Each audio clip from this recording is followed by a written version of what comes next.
Today we're doing our first deep dive episode. It's so great. Super excited to be pulled into this world that is your brain. So the deep dive purpose of the deep dive episodes is to give our audience like a lot of context on a specific topic. So if you are ADHD like me, this is my dream, is to just dive headfirst into a topic for like 7 days and then abandon it completely. Never touch it again. So I'm very excited about this. Today we are talking about Meghan Markle. Is she the new ballerina farm of the left?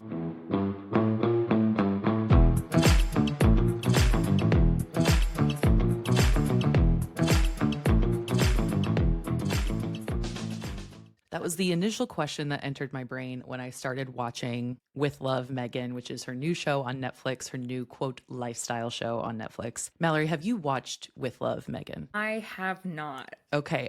What is your, on a scale of 1 to 10, what is your knowledge base surrounding Meghan Markle? I would say I'm probably at a 5. I love the show Suits. That's where I was first introduced to her. Obviously followed the love and romance story of Meghan and Harry. Obviously followed the fallout of the royal family. And now basically what I know is they were rich homeless people. Tyler Perry put them up. They live in California and they like do some stuff with Netflix. That's what I got for you. Perfect. And we can actually just go ahead and end the episode there. That's about it. So, okay. So maybe I'm not a 5. Maybe I know more than I should. So that is a great analysis. Yeah. I would say you're leaning around a 6 or a 7 on your scale of 1 to 10. So you probably know more than you think. So before we get into the deep dive episode though, let's do a couple of housekeeping things. If you're not already following us on social media, what are you doing? We are at Pretty Furious Pod everywhere: Instagram, TikTok, Blue Sky, YouTube, all of the places. You can access our podcast basically anywhere that you get your podcasts. We would love if you would rate and review us. That is the best way to support the show. And Mallory, we can't be pretty furious without being pretty first. So did you bring a product this week that you've been loving? I did, but also Maggie, we should remind people that we're doing a giveaway right now. We are looking to increase our following on specifically Instagram. There are so many products, thanks to Maggie, that we are giving away. It's like $500 plus worth of little things that are anywhere from sort of drugstore lines all the way to super nice skincare, makeup, etc. So if you're interested, we're going to announce as soon as we hit 1,000 followers. You as a listener have control over that. So help us share that giveaway, and we'd love to share those products with you. But my product, I am a sucker for Laneige. Is that the lip mask? This is actually the Water Bank Moisture Cream. It's kind of like a water mask, and I love to sleep in this. So I do my regular skincare routine, and then I love to just put this on before bed and wake up with my skin feeling all nice and juicy. So that's my product this week. What about you? That's amazing. I actually have never used anything from Laneige aside from that lip sleep mask that everybody was like obsessed with. Yeah, so I need to try that. You definitely do. My product is, now I know that everybody was obsessed with this product. I didn't really understand the obsession with it. I guess I just never had a desire to try it. And then I got it sent to me, and now I will be purchasing it out of pocket for myself, which is unfortunate. This is the Grande Lash MD Lash Enhancing Serum. So this makes your lashes longer, comes in this cute little tube. It's very cute. And it's just a little brush. You just brush this on like your lash line at night. I have to tell you, I have never experienced lash growth quite like I have with this product. What's happening now? Yeah. Yeah. And I had ordered one from TikTok Shop, I think, like, I don't know, maybe 6 months ago, and it does not come close to this. I love it. I used to use a similar product by a different brand, and I too loved it, but that product was extremely expensive. And so at one point I was like, I think I'll be okay with that. I bet my life savings that I could guess the product it is. Is it the Roden and Fields? Hey, girly. I knew it. I was like, it's an R&F product for sure. It reminds me of a recent DM I just got. I'm crying. So Meghan Markle came on the scene. Well, hang on. Meghan Sussex. That's a very big point of contention in the show, by the way, Mallory, is that her last name is not Markle anymore. It's Sussex, because she wants to share her name with her children. So there's this really awkward, uncomfortable scene in like the first episode, I think, first or second episode, where Mindy Kaling comes to her home, or the rather rented property that she uses in Montecito to film the show. And she says something like, blah, blah, blah, Meghan Markle. And literally, Meghan Markle corrects her and says, it's Sussex now. Don't you know that? And it's very, What? very uncomfortable. It is like the most. And they left it in? Does she not have like editorial? They absolutely left it in. So that is one thing that we will talk about later on, is sort of how uncomfortable this entire show is. And let me be clear, I also loved the show. So this is a very like, there are multiple things existing at one time. So we're going to let that be. But when Meghan Sussex came on the scene in 2016, she was obviously dating Prince Harry. Everybody was obsessed with her. We sort of felt like, well, I'll speak for literally the entire general public, that we had a place to expel our energy where we were once obsessed with Princess Diana. It was very akin to like how the modern day kind of cultural zeitgeist became obsessed with Meghan Markle in the way that back in the 90s, the cultural zeitgeist was obsessed with Princess Di. So that kind of gave us a place to sort of expel that energy. I have a question. Yes. Why do you think that energy was directed towards Meghan, but not Catherine? Great question. Well, one, Catherine comes from a British family. So Catherine was born and raised in England. Meghan was an actress in LA. She was born and raised in LA. She is of mixed race. That we would be remiss to not mention that piece of it. That was a huge piece of the puzzle when Meghan came on the scene, was that everybody was talking about how her mother is Black, how it's the first member of the royal family who is of a mixed race. And so that, I think those two things combined, the fact that she's from America, the fact that she's an actress, the fact that she was on this popular TV show, and the fact that she also has the cultural background that she does, that all played a role in this broader picture. So really, all of this obsession with Meghan Markle obviously came at a cost. It came at a cost that we were sort of led into in a way in their sit down interview with Oprah back in 2021, and in the show Harry and Meghan that was on Netflix, that was in December of 22. And they talk a lot about like their really sort of complicated relationship with the paparazzi and with the media, specifically in England. The British monarchy sort of has a agreement with a specific group of newspapers and publications in England to cover them in a, relatively public light. And that basically stopped happening with Meghan. So there was a lot of back and forth, just a lot of issues that came up between the media and the royal family, specifically Harry and Meghan. So then we get to the point where Harry and Meghan separate themselves from the royal family. Everybody was obsessed with this. They moved to the States sort of in search of solace. The general public, I think, kind of assumed that when this happened, myself included, that we would sort of be let in more to their lives, right? They do this Netflix show. They announce this big partnership with Spotify. Harry announces he's writing this book. So there are sort of these instances where we think, okay, we're going to be let into their lives a little bit more. But really, they needed to work. They needed to make money because they were no longer receiving any financial aid from the royal family. Well, I think before we go any further, though, mentioning that she is mixed race is one aspect of it. The absolute vitriol and insanity that ensued, they'll say had nothing to do with her race, but correct. Anyone with two eyeballs and two ears can tell you correct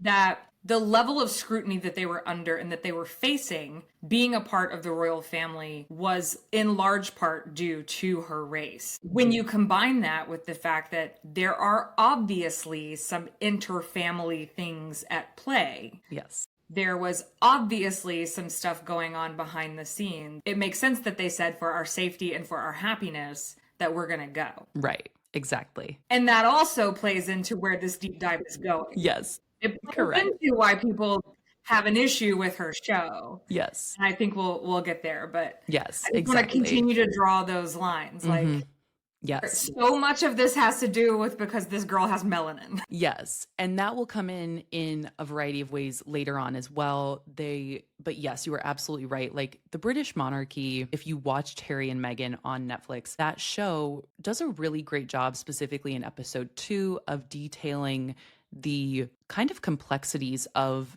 the British monarchy and how they treated Black people. And so that is, I think, a massive point that they were trying to make in this docuseries is, she felt really alienated by the royal family because they are racist. And that was a big point of why they decided to leave. So you're absolutely right on that. Basically, we assume that we're going to have more of a look into the royal family, or really rather the people who separated from the royal family. So when Meghan announced her lifestyle show With Love Meghan, debuting on Netflix, she announced it in January. This assumption was met with a lot of excitement, a lot of, I think, curiosity about where this show was going to go. Reviews have been totally mixed across the board, ranging from really intense critiques of Meghan and how she displays attributes of the institution that her and her spouse work so hard to separate themselves from. Her tea parties that she has during the show, just saying, to some people raving, saying they enjoyed sort of this levity that she brought that we had never seen before. Wait, pause. Tea parties during the show? Correct. There is a tea party. Are there biscuits? So much tea. Is there milk in the tea? I believe there's cream in the tea. I believe so. And if you go to her website for her company, just quick insertion here. If you go to her website for As Ever, which is her lifestyle brand that she started from this, half of the products are like loose leaf tea mixes. So it's very, yeah. What? This is a total sidebar, but again, if you do have ADHD, potentially you'll enjoy this. Talk to me about how, when you put together a brand, you're surrounded by people who this is their literal job. Mm-hmm. It's kind of like, I don't understand how a bunch of people sat around a table. Either one, they're trolling us all. They were like, what you should do? Talk about how much you didn't want to be over there and then sell shit that's totally British. Or two, nobody was like, hey, potentially, maybe don't. Right. I'll never understand how these things get through, like being financed from product conception all the way to being on a shelf or on your website. It's become abundantly clear in the last couple of years that whoever Meghan is working with kind of behind the scenes on all of this maybe is not like quite with it. I don't know, because... Or they just don't like her. So, and also that's kind of another piece of this is that apparently from a variety of sources, apparently Meghan and Harry are not great people to work for. Like they've had a lot of turnover within their staff. So I think that all plays a role. Initially, this brand that Meghan has started here was supposed to be called American Riviera Orchard. And they had plenty of... Yes. Wait, I remember. Didn't they launch the Instagram for that? Yep, they sure did. And they had a ton of copyright fuck ups. That sort of led us to As Ever and led us to the lifestyle brand. But I think that, really what we're here to talk about and really what's at sort of the core of all of this is timing. The timing is not lost on me that Meghan is launching this lifestyle brand in the midst of a Tradwife obsession, cultural obsession, the cultural and societal expectations of women and what we are meant to do in the home specifically, and how Meghan Sussex might actually just be the progressive woman's ballerina farm. I have a question though. Is Martha Stewart not already the progressive woman's ballerina farm? I'm glad you brought up Martha Stewart because I think she had a really interesting background in all of this, in that she dealt with some, that, which is not to say that Meghan did not deal with her own very special, kind of backlash from people and criticisms. But Martha Stewart was building her brand in like the 80s and 90s. She was the only woman who was doing this type of thing and making it really work. And that is why I think people attacked her so much. She had so much backlash from men specifically. Right now, what we're seeing with Meghan is we're seeing actually most of the critiques of her show, of her just generally as a person right now, are coming from women. So I think that's like a major key difference, is that Martha Stewart sort of resembled and embodied something for a different generation of women. And now we have sort of the new Martha Stewart. And now everybody loves to pick apart a pretty successful woman, so like that is a very key component of this. So I'm glad you brought that up. So let's talk a little bit more about the timing of all of this. So like I said, it's not lost on me that Meghan Markle is launching this brand in the time of Tradwives, right? I don't think that's pure coincidence either. Like I said, she had sort of this major fuck up with her initial brand, which was American Riviera Orchard. Shortly after that, she sort of took a break, took a step back, and then created As Ever. So As Ever is basically just a shop of random shit she uses on the show. It's shortbread mix with flour sprinkles. It's the flour sprinkles. It's teas. It's jams. It's honeys. So very much akin to what we see if you go to ballerinafarm.com. So it is super similar to the storefront of somebody like Hannah Nealman and what they are doing with Ballerina Farm, and very similar to that brand. Question. Yes. Were we ever introduced to this version of Meghan Markle at any point in her public life before now? Is it a jump to go from California Hollywood actress to now making bread with flower petals? How did we? Not necessarily. She has always had kind of this vested interest in, quote, lifestyle. She had a blog called The Tig back in like 2014, 15, 16-ish era. And that really was her kind of coming out and saying, this is something I'm interested in. She even talks in the Harry and Meghan series on Netflix about how that turned into a business for her. She was getting clients from that. I don't know in what way, I don't know how that looked. We don't really know much about that, but that is something that she says on the show.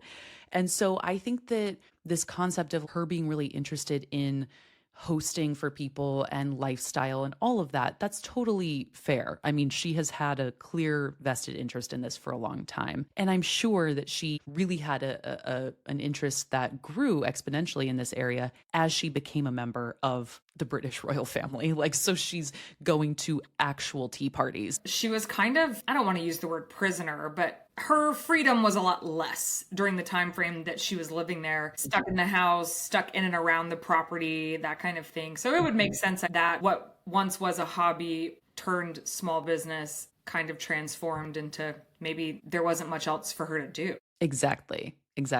But I do think that kind of choosing to look away from how our culture has incidentally requested that we, quote, return to a simpler way of life, this very intense obsession we have right now with the 1950s and tradwifery, homesteading, canning foods in linen dresses, you know, the busty milkmaid dress that Evie magazine was selling. Like, I think that choosing to ignore all of that would be naive at best. So that's why I wanted to talk about the timing piece of all of this. So to really understand the tradwife piece of all of this, we have to understand, what is a tradwife? So a tradwife is the term traditional wife. This is a movement that is really coming on the heels of the girl boss, you know, yes, queen, slay all day, hustle and grind culture of the early 2010s.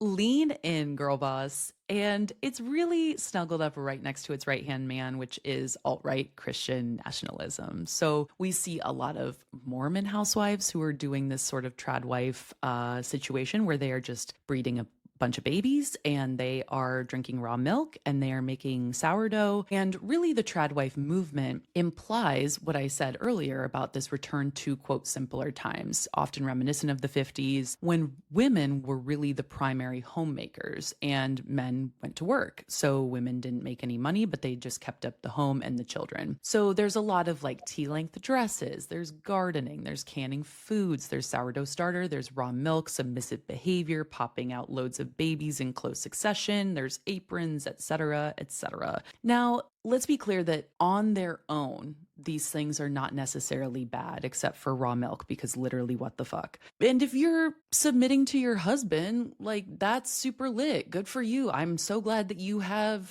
a good time doing that. That sounds great. Like, do your thing. Yeah. But you should also probably have access to like a credit card to buy groceries. And also you should probably have your own checking account and like maybe definitely a prenup. So that is a huge component of kind of what we're talking about today is tradwives, the timing of all of this, where we are politically plays a piece. Absolutely. The tradwife movement was really ushered in by a lot of like conservative influencers. So you get the idea. Arguably the most important and popular tradwife that you will hear us mention several times is one Hannah Nealman. She is the Mormon tradwife influencer who rose to fame online via her entirely made from scratch recipes, their $20,000 Aga stove, her undeniable traditional beauty. She's blonde haired, blue eyed, and she has had like 45 kids before the age of 40. So she began her lifestyle brand, Ballerina Farm, in 2017, which has now expanded into boxes of organic, locally sourced meats, homemade sourdough desserts, beeswax candles, local honey, toolkits for making your own sourdough, and they have a dairy farm on their Utah estate. An important and vital note to all of this is that Hannah Nealman is married to Daniel Nealman, the heir to JetBlue Airlines, so they are billionaires. They are the type of billionaires that can take their children to Ireland for 3 months while they attend chef school at around 16,000 pounds per head. So you get the idea. Hannah Nealman absolutely plays a role in this conversation, and we would be remiss to not mention the ballerina farm of it all. And I would be remiss to not mention that in a former life, Hannah and I were friends, and I adore Hannah. I haven't spoken to her in a really long time. It's been really wild to watch her brand and her life from afar for the last, I would say, 12, 13 years. So it's very interesting to watch this Tradwife movement sort of explode and for Hannah to be placed at the forefront of it, and to know both Hannah, at least the 21, 22-year-old version of her, and see all of this transpire. And also, I think maybe because I do know Hannah, I push back on it a little bit because I know how hard of a worker she is. I know she's one of those people who like puts her nose to the grindstone and will get things done. I mean, she didn't graduate from Juilliard for no reason, right? Mm-hmm. So there's a part of me that's like, yes, billionaires, but also she's out there in the morning, milking the cows, doing the work, participating fully in the farm life. But we've also seen commentary and articles come out where potentially maybe that workload doesn't look the same in their family life. So I won't pretend to know any of that, but I would just like to say, the Hannah that I did know personally once upon a time, I loved tremendously. And I know she's a hard worker and a good human. So it's very wild to be like watching all of this from that perspective as well. I think they are not mutually exclusive, right? Like, I think that you can absolutely be a tremendous hard worker. And I do think that Meghan Markle has probably busted her ass to create this brand and this vision for where As Ever wants to go.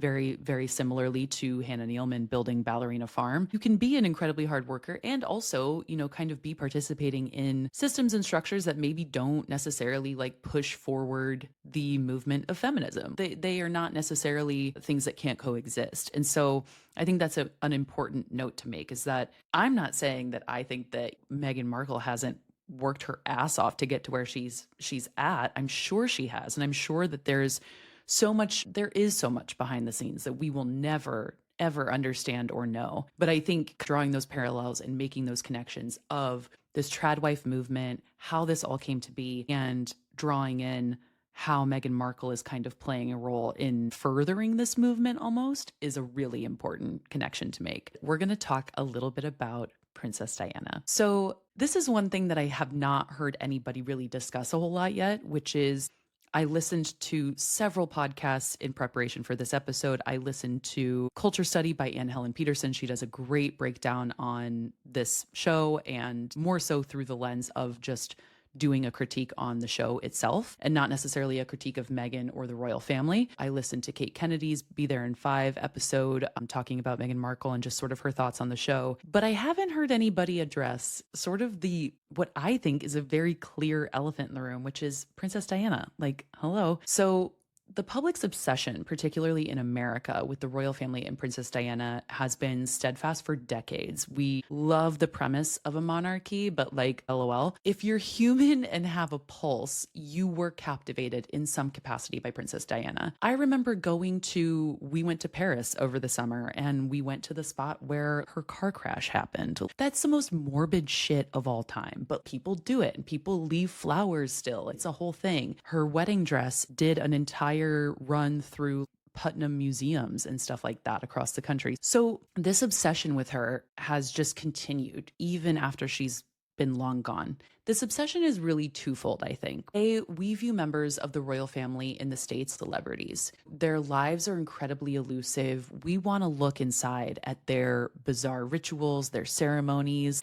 the guy who comes out and rings the fucking bell and like announces that a baby's been born. We want to know what that's like because we don't have that in America. And B, I think the American general public sort of tends to be obsessed with tradition. It gives us a lot of comfort that shit doesn't change, right? So the royal family is, and the British monarchy are experts at tradition. That is what their entire lives are. And so that, I think, accentuates our obsession with the British monarchy, with the royal family, and just with their trades that they do. We eat that shit up. I think we're kind of obsessed with Princess Di because she ushered in sort of this era of like relatability that we hadn't really seen within the British monarchy, which is to say that she was incredibly charming. She was a humanitarian. She was funny. She was smart. She was articulate without being stuffy. And of course, because we all want to know the intricacies of the most tragic shit of all time, her death was of equal obsession for the American people. So the press's harassment of Princess Di and of Meghan feels very equivalent. This time, Meghan had this added layer of racism on top. The royal family has never had a person of color who has come into their lives. I also think it's worth noting that it's not just mixed race. It's also her socioeconomic status.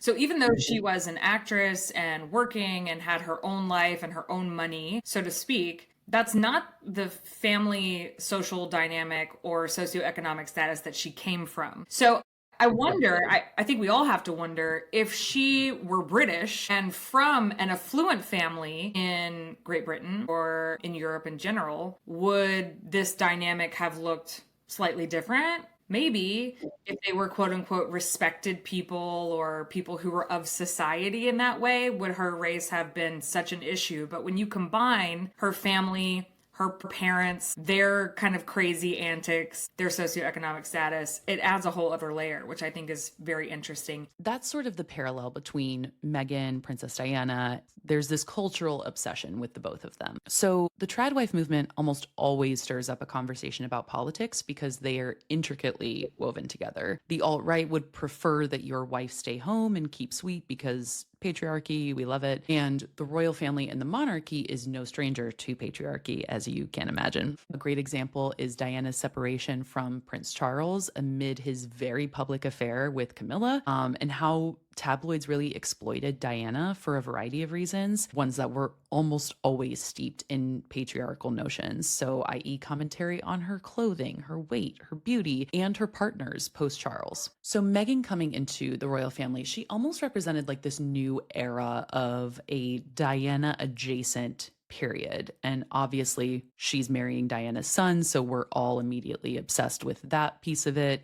The most eligible bachelor in arguably the world. But her life was sort of the quintessential representation of like a fairy tale. To your point, she grew up working class. She's a woman of color. She was a working actress. And now she's entering the royal family. So it's something that every girl dreams about from childhood. Like we all think about that scene in Princess Diaries where she's like, I'm a princess? What? She also really possesses so much of what the public knew and remembered about Diana, which is that she had a really warm disposition. She was really charming. She had a love of personal style, all of those things. And that's something that Harry even echoes in the series Harry and Meghan, is he talks about how similar Meghan is to his mom. And so that I think is just something worth noting. So I feel like I have a really good people meter reader, right? I don't know how else to say that. I'm a Capricorn and I'm an Enneagram 8, and somebody can walk in the room and I'm like, something's off. Don't know what it is. Don't always know what it is, but I can tell you that something is not right. And the more the Oprah interview transpired, the more I was like, I think this bitch was playing a long con. Really not be the first to say that. She is an actress. Hello. And I've seen her work. She's a pretty good actress. Putting on the Diana act as someone who walked around the whole country as Miss America for a year is possible. Yeah. It's possible to do it. It's possible to put on that show and then to turn around behind closed doors and not be that person at all. Mm-hmm.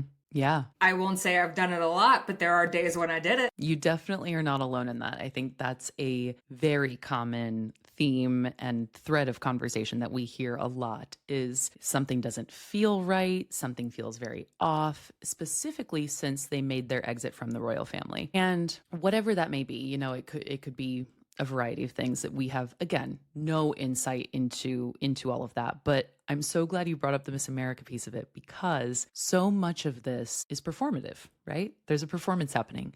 There's a performance happening in her show. There was a performance happening when they were members of the royal family. There is, in some capacity, even when you get on TikTok and you make a video about fuck all, you know, it could be as simple as me talking about this fucking lash serum. That is a performance in some capacity. And I think that's what a lot of people don't realize, is that they have been performing for decades. Like, she has been doing it in the very traditional sense, in the sense that she's an actress. Harry has been doing it because he's had to, as a member of the royal family. So much of what you do as a member of the royal family is performative.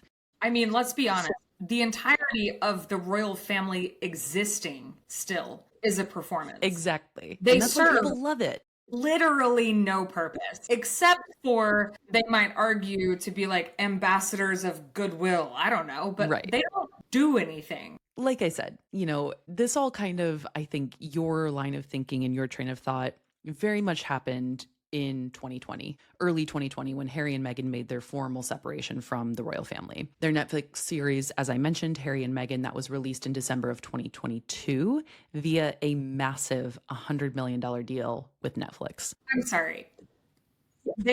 Their deal was for the show, or their deal was like to do multiple things for $100 million?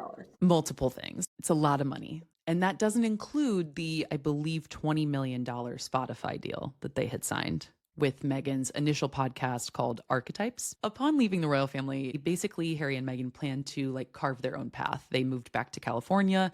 They planted roots in Montecito, California, which is a just Nancy Meyers wet dream. Like, it is the most gorgeous area. Their kitchen is like hand carved stone, and it's gorgeous. So they move, they get settled. It's still COVID. Meghan has another baby. Yeah, basically they have to fulfill these deals that they have made with both Spotify and Netflix. So Meghan announced the release of With Love, Meghan in January of 2025. Let's dive a little bit deeper into the show itself. I read a review from Vulture, and it's from a woman named Catherine Van Arendonk. I don't know how to say her last name. And she says that Meghan, quote, charters new terrains of unrelatability in this series. And I thought that quote was... I know, it's brutal. It's absolutely brutal. She's like, capitalism is killing us all, and fuck you and your show. So Catherine was not a fan. And listen, like, I grew up coming home from school, and before I would go to dance class, I would watch the Food Network, which had the Holy Trinity after school. They had Sandra Lee, Semi Homemade with Sandra Lee. Then you had Ina Garten, you had Barefoot Contessa, and then you had Everyday Italian with Giada De Laurentiis. And first of all, pause. I came home every day after school and watched TRL. What are you talking about, Maggie? Why were you watching the Food Network?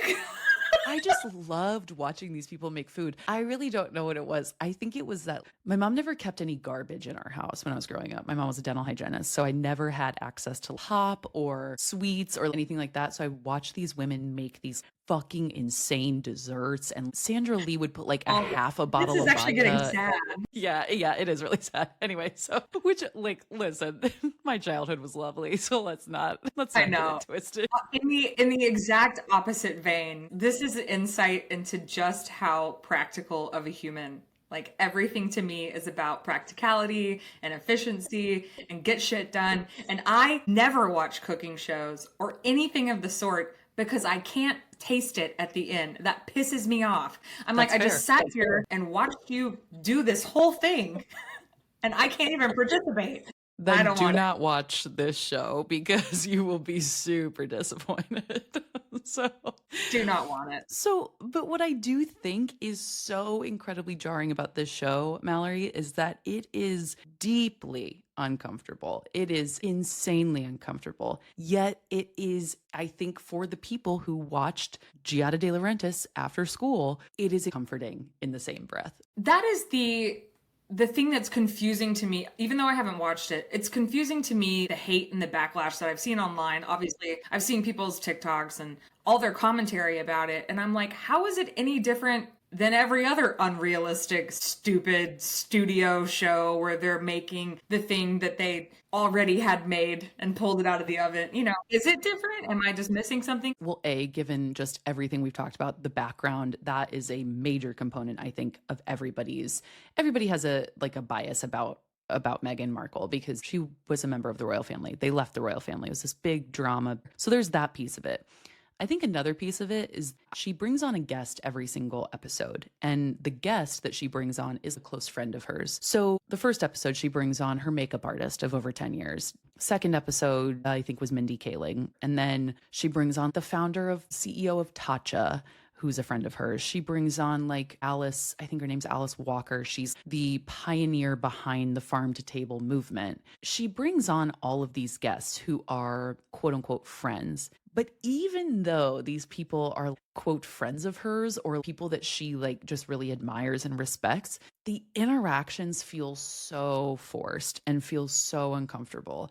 I cannot stress enough that it just kind of feels like everybody is so excited to leave. Okay, so you started out by saying she brings on her friends, and then you said her first guest was her makeup artist. Correct. Which I am very, very aware that many people who are in the public eye, their makeup artist becomes one of their best friends because you spend so much time together. I totally understand that. I would just say that if I were in a position to have a show where I started bringing on my friends, I might start with my actual like childhood friends, my closest girlfriends, like, my actual friends. Yeah. Not people who are paid to be my friend. Yeah. I think that's a great point you make because when you look at the people who did interviews for Harry and Meghan, the Netflix series that was released a few years prior, they interview a lot of their close friends.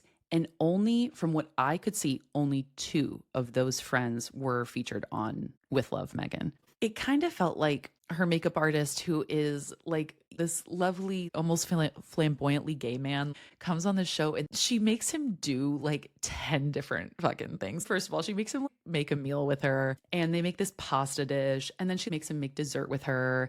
And then she like goes out to her beehive and gets fresh honey. And then they use the beeswax to make beeswax candles. So it really just feels like he's sort of like, I can't fucking wait for this to be over. And so it also feels like there wasn't a ton of direction on Netflix's part. Like, I don't think that Netflix even really knew what this show was going to be until they like made the show. So another key thing I want to bring up here is that when I was researching this episode, I listened to, like I said, an episode of Culture Study by Anne Helen Peterson. She's lovely and iconic. And then I listened to the Be There in 5 episode covering this by Kate Kennedy. And both make a really insanely valid point, which is that any time that Harry and Meghan like let the public in any capacity, we kind of shit all over everything that they do. So this show was not necessarily like an invitation into her home. I think that we all thought it would be, not only from the sense that they literally are not in her home. It was not an invitation into her marriage, as she rarely references Harry even by his first name. It was not an invitation into her personal life or her upbringing, as she rarely shares any like personal anecdotes.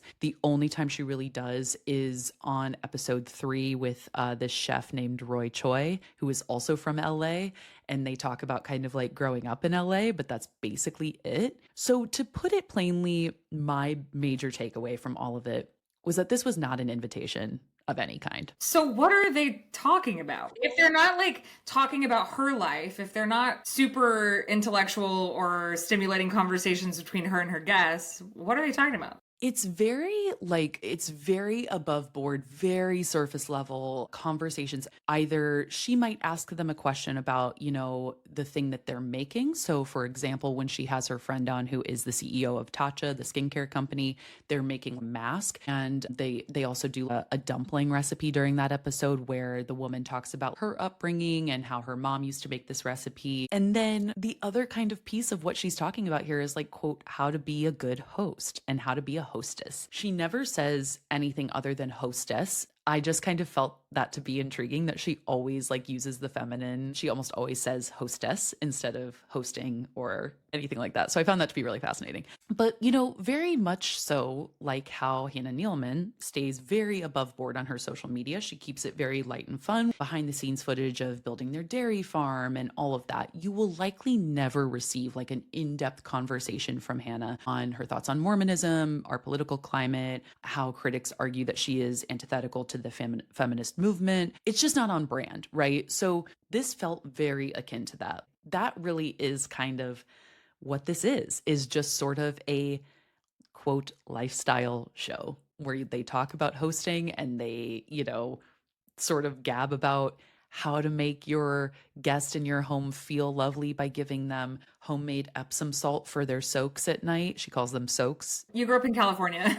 It's a bath. You took a bath. It's a bath. And also, let's be clear, I would never take a bath at someone else's home unless they lived in a $5 million Montecito home. So I couldn't really help but think, all the while that there's sort of this enormous elephant in the room that no one is addressing, which is that the person who she just so aggressively identified as a feminist in the past, this feels very akin to the thing that women are trying to escape from.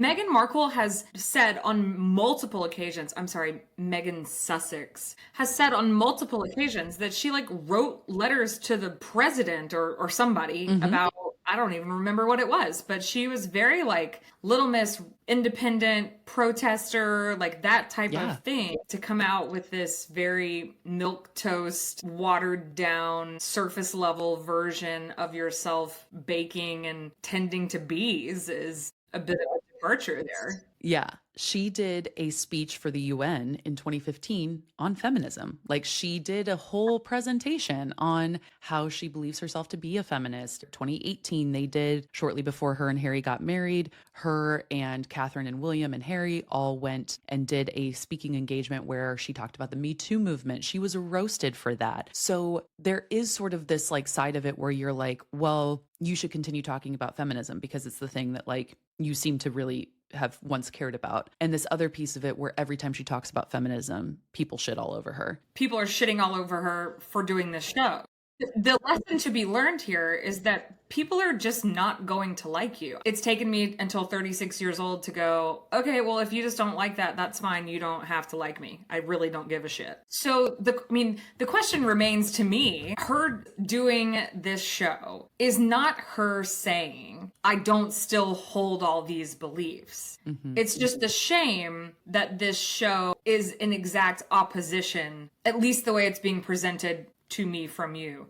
This show is in opposition to all of those values that she once used to talk so freely about. No, you're dead on. Like, and I will be really curious to know your thoughts on all of this once you maybe take in a little bit of the show or just, watch an episode or two.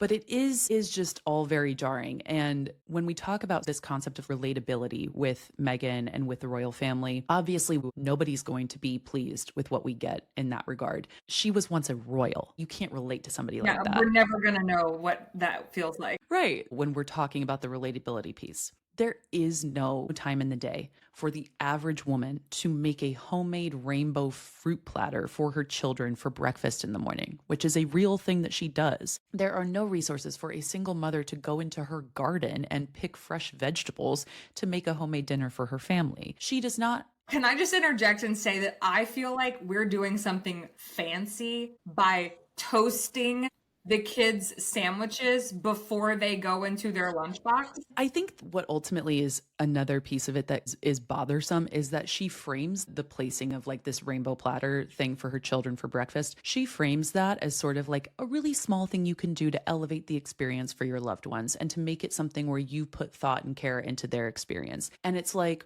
for most women, the thought and care is like them staying alive for their children and them like being able to just provide a home or like a stable household. So yeah, it's like the average woman just does not have the resources for flower sprinkles or hemp hearts or lavender sprigs. So while this was not, let's be clear, advertised as a show with the theme of relatability at the helm, I think that most people expect Meghan to be relatable in some capacity because she has positioned herself as such. She positioned herself as the liberal, feminist royal person who joined the royal family, liberal, relatable, fuck you monarchy, and in leaving the royal family, always talks about how she grew up working class in LA. Like those things all contribute to this perception of what the public has of her, which is that she is, quote, relatable. So this was sort of, in my opinion, her not really sharing anything, not striving to be the relatable, entirely warm princess that we knew her to be in a lot of ways. Because Maggie, it was an act. Continue. Mallory hates Meghan. I mean, I think in a lot of ways it was letting us into sort of this new side to Meghan. So almost her proverbial fuck you to everyone who wants more from her and from her family, which we continuously do because, you know, whenever we ask, they usually give us something in return. Do we? Because here's the deal about Harry and Meghan. Maybe I do hate Harry and Meghan. Oh, no, I don't. No, I don't. No, but here, the legitimate truth is the world is literally crumbling under our feet. I'm not thinking about Harry and Meghan ever. I don't want anything from Harry and Meghan. They are the ones who, and you just informed me of this, signed a $100 million contract with Netflix. I don't want anything from them. I don't care if she's real or relatable or if she's here or if she's not. And I mean that in the sense of in my face from a publicity standpoint. Not like alive or dead. So, like, I mean, if she wants her show to be a fuck you to everyone's expectations of her, that's fine. But I just don't think many people have an expectation of them. I don't. We're not thinking about that. We're literally trying to save our democracy. I think that's such a fair point. And also, I think that that ties in perfectly with like the broader themes that we're talking about here of like Tradwives and feminism and like our collective and like what we're all experiencing. It's like, yes, we all, I think at some point, or the people who are really interested in the pop culture that is surrounding like the British monarchy and the royal family, I think we all did really want something from them at one point or another. And I think to your point, now we almost are like, man, now that you're giving it to us, like, fuck you, dude. Like democracy is crumbling and we don't give a shit about billionaires anymore or very wealthy individuals. You got out of the public eye over there. Live your life. And you know what? If what they're passionate about is making content or is doing that type of thing. Obviously, she's been in front of a camera for a long time. If that's what they're passionate about, then do it. Take your feminism, take your activism and turn it into art. Content and art shapes culture and society. Use the money and the influence and the fame that you have to create something that actually changes culture, not perpetuates what we're seeing on a daily basis. I think too, that is the point of like sort of the Tradwife trend, which is that it offers an option of escapism for women. So that is, of course, only if you have the financial means and the spouse to give you that option in the first place. So Meghan, I think, feels very much so like the rise and fall of like the girl boss. She got really tired from climbing a ladder. So she said, let's make a home instead. And I think that like, the obvious point here being that Meghan just happened to fall in love with someone whose upbringing and family supported this transition. I think that that is like a major component of all of this. As we said, this is all turning into a business. As ever is the lifestyle collection that Meghan has teased for a few weeks now. They had their official launch yesterday as of this recording, and she sold out everything in the first day, within the first couple of hours actually of being live. First of all, I had no idea that this launched this past week or yesterday. I didn't know that, so obviously kudos to you for this timely subject. I will tell you that I was on the wait list, the email list, and I got the email and I couldn't even get anything. Maggie, you were ready to support the feminism to Tradwife pipeline. Listen, I really just wanted to see the prices on everything because they weren't posted until yesterday. And I just want to make it abundantly clear that there is a box of shortbread cookies with flour sprinkles included in them, which is something she makes on the show, on the website. And it is a $14 box of shortbread cookies and shipping is $7. So you are paying a whopping $21 for a box of cookies. Circling back to the initial question of like, is Meghan's a ballerina farm of the left? She does feel very much like the Tradwife for progressives. She's making beeswax candles, sure, but she's doing so in, flowy linen pants with a Zara shirt, and she's popping bubbly all the time. She literally opens a bottle of bubbly every single episode with somebody in her kitchen, and it's 11 a.m. She represents sort of like the very thing that so many modern day feminists strive for, which is being both. She chimes in with her platitudes of, quote, "it doesn't need to be perfect." She says that all the time, while possessing the most sickeningly beautiful handwriting I've ever seen and wrapping gifts in a way that would put the employees at Nordstrom to shame. She has given speeches, as I mentioned, at the UN on women's rights. She has spoken out about racial inequality, specifically within the British monarchy, but she also loves plating a beautiful meal. So are we upset that Meghan has a lifestyle we can't attain because she possesses an obscene amount of wealth? Are we upset that her lack of relatability was palpable throughout the show, with what felt like almost forced smiles the entire duration? Are we pissed that she can bake an excellent quiche while wearing a $60,000 emerald cut pinky ring? Yes, I Googled it to know the cost. Are we pissed that it was a chance to have another peek into the intimate details of her life and we didn't get it? Maybe it's all these things. So at any rate, the reality is that those in the public eye don't necessarily owe us their inner thoughts and workings. But this entire thing does sort of beg the question for me of where we go as women. Can we really have it all? Shows like this with Love Meghan continuously promise us this, that you can sprinkle sort of dried flowers and hemp hearts on everything while building an empire. And what they fail to mention is sort of at what cost? Monetarily, mentally, emotionally, ethically. Only Meghan will know that for now. And all we can really do in the meantime is, find small ways to bring joy to our daily lives, which is a very major component of this show. Mallory, without further ado, that is the Meghan Markle rabbit hole I went into this week. Thank you so much for sharing it with me. I have to admit, you didn't sell me on watching the show.